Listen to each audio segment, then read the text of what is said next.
dropped. Yeah.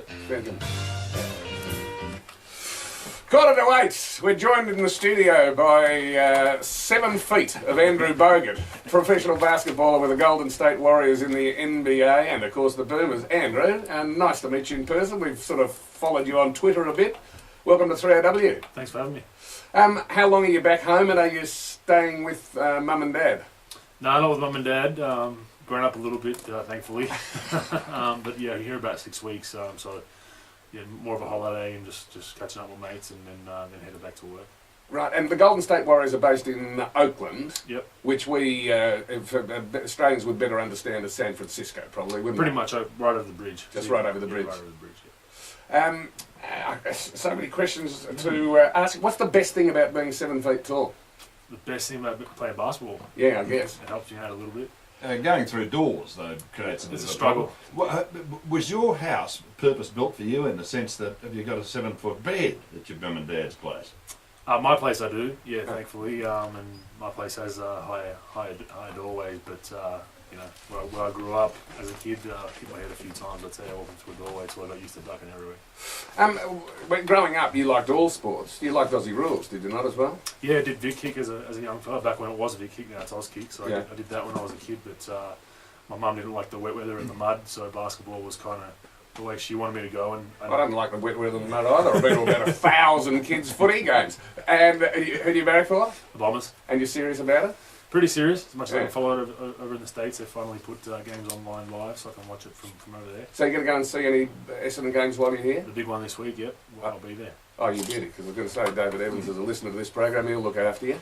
They might call you on to do something, you never know. Already I organised. saw you on TV yesterday. I was watching the baseball on ESPN, and then your face sort of came on. What were you doing? You were promoting No, it was a big game? Aussies Abroad our Right. special yesterday. So Jason Bennett, who's an Australian bloke over at ESPN in America, does Aussies Abroad with numerous Aussies over there, different sports, and he did a 1 hour feature, which was great. How many Aussies are there in the NBA? So myself, Patrick Mills, and Aaron Baines, and both of those guys right now are playing for the Spurs, who are in the NBA Finals. And you weren't able to play in London.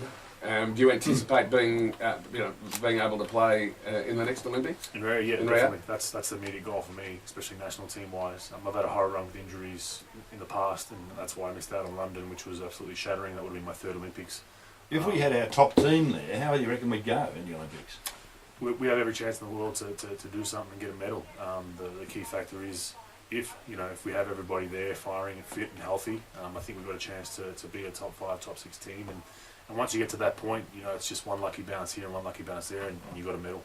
We don't really have any concept of how big you are in the United States. Let's take you out of Oakland, where you're a local identity, and put you in Fifth Avenue, New York. This is possibly a stupid question alert. Can you walk down Fifth Avenue, New York, with a degree of anonymity, or if you're 7 feet tall, is anonymity a word you don't get?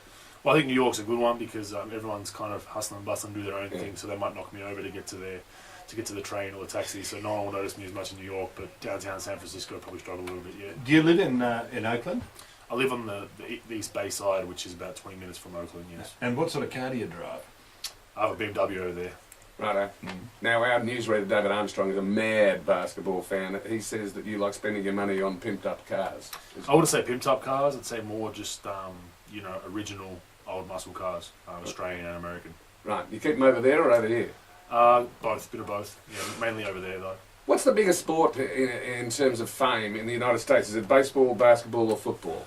It depends who you ask, I think, and depends what state you live in. The states obviously, you go to the southern states, it's NASCAR, so it's very state predicated and what city you're in. Right, how much travel do you do? Too much. Too much. We're on planes a lot. So for instance, tonight we play in Melbourne.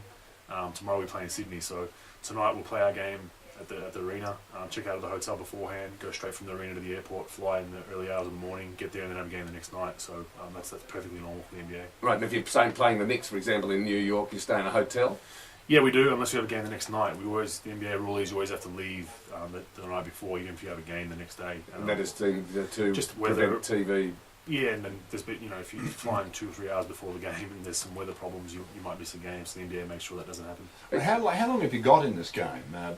At what age would you normally retire as a top-level basketballer? Well, someone in my position, usually mid-30s. A big fella can play. Mid-30s? Yeah, 34, 35. That's good. You can get good longevity then. You can, yeah. I came in the league when I was 20, so Yeah. that would be 15 years, and hopefully it works out that way. A long way to go still, but yeah, you definitely get some longevity. You're going to end up with you got a lot of muscle cars by the time you're finished. Have you any idea how big? I have a 17-year-old and a 14-year-old, both boys.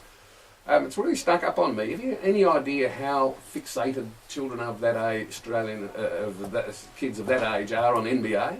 Yeah, I'm starting to realise it. A lot of young kids are following it, and the NBA's done a great job with the league pass now. It's available all around the world, so kids can pay. I think it's $100 for the whole season, and they can get any game, anytime, anywhere on their phone or their iPad or the computer, which is a great thing to have.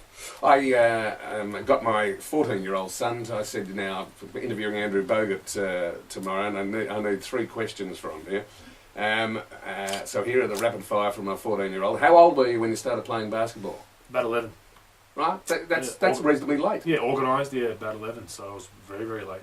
How old were you when you could first slam dunk? Looking at you, I assume the answer's 4. It actually was. I was a late developer. Yeah. Funnily enough, I was tall when I was young, and then I stopped growing in my mid-teen years. So I think it was about 14, 15 when it was the first time I done. Right, and when did you stop growing?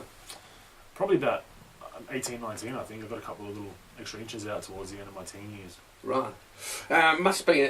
What about trash talking in the NBA? Is there plenty of that? Yeah, there is, especially when you're a rookie or an international player coming in the league and you kind of don't know what to expect. Some guys are going to have a crack at you and see how you respond, so you got to take it on the chin. And I mean, I'm not one to engage in it, but if a guy's going at me, I'll definitely go back at it. Do you get slagged off for being an Australian by Americans? I hear some comments that could be deemed both ways. Speaking about racism.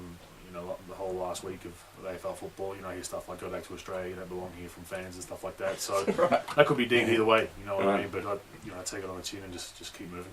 You happy to stay around? Yeah, no worries. Instant Bogut Solutions, 96900 693. Want to speak to the great man? Got a question for him? 96900 693. It is 8 minutes to 8.